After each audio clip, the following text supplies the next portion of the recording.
नमस्कार, देवभूमि news time देख रहे हैं आप और मैं हूं आपके साथ आशीष आजाद। इस वक्त हम मौजूद है सोलन में और एक ऐसी खबर लेकर आप सभी के साथ मौजूद है जहां पर पिछले 50 दिनों की बात करें तो लोग अपने हकों के लिए धरने पर बैठे हैं। ये पूरा मामला है दसबाथू अर्बन गैर कृषक ऋण व बचत सहकारी सभा जी। पिछले 49 दिनों से जो है ये लोग अपने हक के लिए जो है यहाँ पर एआरसी सोलन के बाहर धरना प्रदर्शन पर बैठे हैं और आज उनका 50वां दिन हो गया है इस धरना प्रदर्शन को लेकर, लेकिन जो उनकी मांगे हैं वो अभी भी पूरी नहीं हुई है। क्या है ये पूरा मामला, आइए जानते हैं इन्हीं से।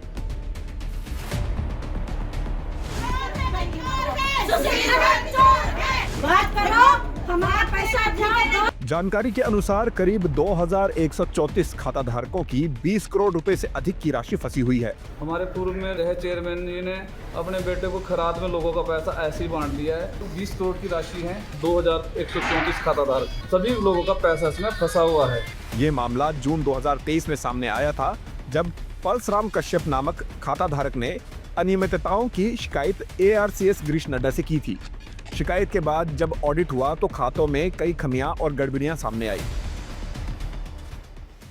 इस सभा के वाइस चेयरमैन इस वक्त हमारे साथ मौजूद है जो खुद यहाँ पर लोगों के साथ जो है वो धरना प्रदर्शन पर बैठे हैं। आइए जानते हैं उनसे पूरा मामला क्या है, आखिर क्या ऐसी नौबत आन पड़ी है कि खुद वाइस चेयरमैन ARC सोलन के सामने कार्यालय के बाहर जो है वो पिछले 49 दिनों से लगातार धरना प्रदर्शन पर बैठे हैं और आज उनका 50वां दिन है।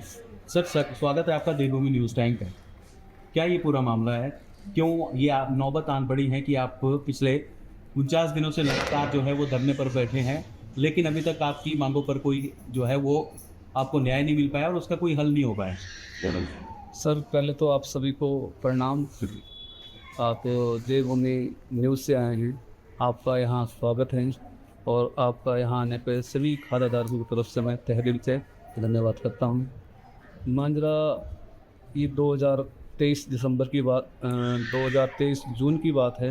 एक हमारे खाता धारक ने ARCS गिरीश नड्डा जी को कंप्लेंट की कि इस सोसाइटी में कुछ घपला चला हुआ है।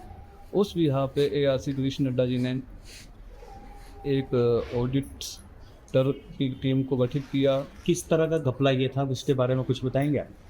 कि जैसे इसमें लॉनिंग होती है, लॉनिंग बाय लॉ के अनुसार जब हमारे सोसाइटी के एक्ट अनुसार अपने आप को और अपने ब्लड रिलेशन में जो जैसे मैं लाइव वाइस चेयरमैन डायरेक्टर होते हैं हमारे इसमें, अपने आप को 1 रुपया भी लॉनिंग नहीं ले सकते हैं। उस यहाँ पे इस सोसाइटी में पूर्व में रहे चेयरमैन ने अपने को ही 1 करोड़ रुपया लगभग 60 लाख रुपये अपने को ले लिया और अपने ही बेटे को 9 करोड़ लॉनिंग के तौर पर, लॉनिंग उसे हम नहीं बोलते हैं। हमने जो कंप्लेंट की है, FIR कराई, उसमें हमने इसमें गबन पाया गया कि गबन है, क्योंकि बाय लॉज में हमारे को था ही नहीं कि इस सोसाइटी में, किसी भी सोसाइटी में, हिमाचल में 434 सोसाइटी है, किसी भी सोसाइटी में डायरेक्टर चेयरमैन अपने आप को 1 रुपये की लॉनिंग नहीं कर सकता। इस यहाँ पे इसमें घपला पाया गया और उस पूर्व में रहे चेयरमैन सोसाइटी जितने भी डायरेक्टर थे उस सभा को भंग किया गया। फिर 1 महीने बाद इसमें इलेक्शन कराए गए, उसमें हम अनपोज 5 मेंबर इसमें डायरेक्टर बन के आए, उसी में से चेयरमैन वाइस चेयरमैन बन के आए हम। उसके बाद जो उसमें खामी पाई गई वो ARC गिरीश नड्डा के सामने चलती रही है और आज तक चलती आई है। हमें लगभग 2.5 साल का जो आप कह रहे हैं कि कोई पूरा जो है कार्यक्रम हो चुका है, 2.5 साल का कार्यकाल इसमें हो चुका है, अनियमितताएं यही थी, गबन वही थे जैसे आप कह रहे हैं। लोगों का कहना है कि इतने लंबे समय से धरने पर बैठे होने के बावजूद उन्हें ना तो कोई ठोस जवाब मिला है, ना ही उनकी रकम लौटाई गई है। अब सवाल ये है कि क्या इन खाता धारकों को कभी उनका हक मिल पाएगा? तो इतना लंबे समय क्यों लग गया, क्यों दोषी क्यों नहीं उसमें गिरफ्तार हो पाए या उन पर कार्रवाई क्यों नहीं होगी? और 49 दिन अब आपको हो गया, आज 50वां दिन है, अभी तक कहाँ तक ये जो इसकी कार्रवाई है या जो आपका न्याय है जिसके लिए आप इतना संघर्ष कर रहे हैं वो कहाँ तक पहुँचा है? क्या बातचीत आगे चल रही है? टाइम इसमें इसलिए लग रहा है, जितने भी पूर्व में रहे चेयरमैन ने लॉनिंग, इन्होंने तो लॉनिंग बोला, हम लॉनिंग नहीं बोल रहे इसको, हम इसको गबन बोल रहे हैं। कि इसमें अनसिक्योर मतलब कि कोई बैंक अगर लोन देता है 1 रुपये का लोन देता है तो उसमें 10 रुपये की अपने पास कोई चीज़ गिरवी रखता है। हमारे पूर्व में रहे चेयरमैन जी ने अपने बेटे को खरात में लोगों का पैसा ऐसे ही बांट दिया है। फिर अनसिक्योर लोनिंग में इसमें जो उनकी परिवार की जो अपने नाम जितनी भी जगह ज़मीन थी वो उन्होंने अपने नाम कुछ रखा नहीं हुआ है, और इसमें जो उनकी प्रॉपर्टी वगैरह परचेज चल रहा है 2-2.5 साल से, उनकी प्रॉपर्टी को प्लस किया जा रहा है। जिनकी गबनकारियों की जो प्रॉपर्टी थी उसमें नई सोसाइटी आई, फिर जाके इसमें ये प्रोसेस लगा कि इसमें जो भी उनकी ज़मीन थी चल अचल संपत्ति थी अटैचमेंट करवाई। अटैचमेंट करवाने के बाद 1-2 के जब से हम यहाँ बैठे हैं 1-2 के ऑर्डर हुए, कुर की प्रोसेस शुरू हो चुका है। और इसमें जो पूर्व में रहे डायरेक्टर, अब हमारी आज जो पिछले कल जो एक पेशी थी उसमें 692 की एक पेशी थी, और उसमें जो भी लायबिलिटी थी, जो अगर गबनकारियों से पैसा पूरा नहीं होता है तो पूर्व में रही सोसाइटी जितने में उनके टाइम में लोन वितरण हुए हैं उनके ऊपर वो लायबिलिटी डाली जाएगी। कुल मिला के कितने रुपए का जो है, जैसे आप कह रहे हैं इसमें कितने रुपए फंसा हुआ है लोगों का, या कितने का जो गड़बड़ है जो आप कह रहे हो, कितने रुपए कुल मिला के कितनी राशि?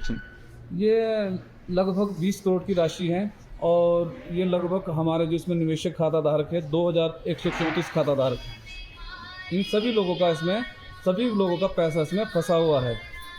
इतने दिन से आप अनशन पे बैठे हैं, क्या बातचीत हो रही है अधिकारियों से या पुलिस से, जो भी इसमें जांच पे बैठे हुए हैं, क्या वो आपको आश्वासन दे रहे हैं, क्या कह रहे हैं?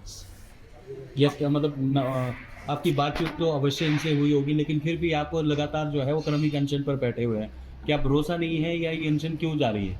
नहीं, भरोसा तो नहीं है जी, इसीलिए हम यहाँ बैठे हैं। आश्वासन तो हम आज से 2 साल पहले सपाटू में भी बैठे थे। हमने यहाँ ये लगभग 1 महीने का हमारा धरना प्रदर्शन चला, वहाँ क्रमिक अनशन चला, तो ARC कृष्ण नड्डा जी आए कि मैं जल्द ही कुछ पूर्ति करके आप लोगों को पैसा दिलाऊंगा, तो हमने धरना ख़त्म किया था जी। पर उसके बावजूद भी हमें नहीं दिखा कि पत्राचार ही आश्वासन ही चलता रहा। उसके बावजूद हम इनके पास आते थे, जितनी भी मीटिंग होती थी तो बोलते मैं कर रहा हूँ जो मैं कार्य क्षेत्र में कर रहा हूँ। उस बिहार पे हमें लगा कि हमारी बातें को अनसुना किया जा रहा है, उसी वजह से हमें यहाँ बैठना पड़ रहा है। अब जो हमारी मांगे थे कुछ हद तक अपना जो इसमें लोगों की डिफॉल्टरों की ज़मीनें थी उसको प्लस करके कोर्ट की प्रोसेस में चलाना शुरू किया है 2-3 साल बाद। जो चीज़ें 2 साल पहले हो जानी चाहिए थी, अब 2 साल बाद यहाँ धरने पे बैठने के बाद वो प्रोसेस चल रहा है। तो कब तक जो आपका ये धरना है वो आगे भी कंटिन्यू रहेगा, या अभी भी जो प्रोसेस है वो अगर ढीला रहा, क्योंकि 49 दिन अभी भी हो गया और उस तरह की कोई कार्रवाई इस तरह की दिख नहीं रही है, क्योंकि 50 दिन का जो ये आज आपका 50 दिन होने वाला है, ये लंबा काफ़ी बड़ा गैप होता है, काफ़ी बड़ा अंतराल है कि कार्रवाई अगर होनी चाहिए जिस तीव्रता से हो वो नहीं हो रही है। तो आप किस तरह से उसे देखते हैं? अब अगला कदम आपका क्या है? क्रमिक अनशन के बाद क्या करना? देखो, इन 50 दिनों में हमारे 2 गबनकारियों की अरेस्ट भी हुए हैं, और शायद एक आज 30 दिन बाद एक रिहा भी हो रहे हैं। हमारे जो ARC कृष्ण नड्डा जी हैं उनके पास किसी भी डिफ़ॉल्टर को 1 महीने को अंदर करने की पावर है। उस पावर को उन्होंने 2 साल पहले अगर ये चीज़ हो जाती तो शायद हमें कुछ पैसा मिल गया होता, पर इन्होंने समय बहुत, इन गबनकारियों को समय बहुत दे दिया है, और कार्रवाई तो हो ही रही है, पर हम लिखित में जो भी हो अपना पैसा एक प्रैक्टिकल में देखना चाहते हैं कि 22 करोड़ की जितने भी डिफ़ॉल्टर है गबनकारी उनकी ज़मीन 22 करोड़ की 20 करोड़ की लगभग प्रॉपर्टी सीज हो जाए, ज़मीन के कागज़ यहाँ कोर्ट की प्रोसेस चल पड़े। हम उस बिहार को देखने के लिए यहाँ बैठे हैं कि वो अगर हम यहाँ से उठ गए तो प्रोसेस में देरी हो जाएगी, तो इसलिए हम इस प्रोसेस को देखने के लिए जिस दिन भी हमारी मांगे, हमें तो नहीं चाहिए कि किसी की कुर्की हो, हमें तो पैसे से मतलब है। हम चाहे कि कृष्ण नड्डा जी के पास तो पावर है, लोगों से गबनकारियों से पैसा ले और हम लोगों को पैसा दे। हम किसी को ना अंदर करना चाह रहे, ना किसी को बाहर करना चाह रहे, ना किसी की हम ज़मीन चाहते। दोषी को सजा आप नहीं दिलाना चाह रहे क्या?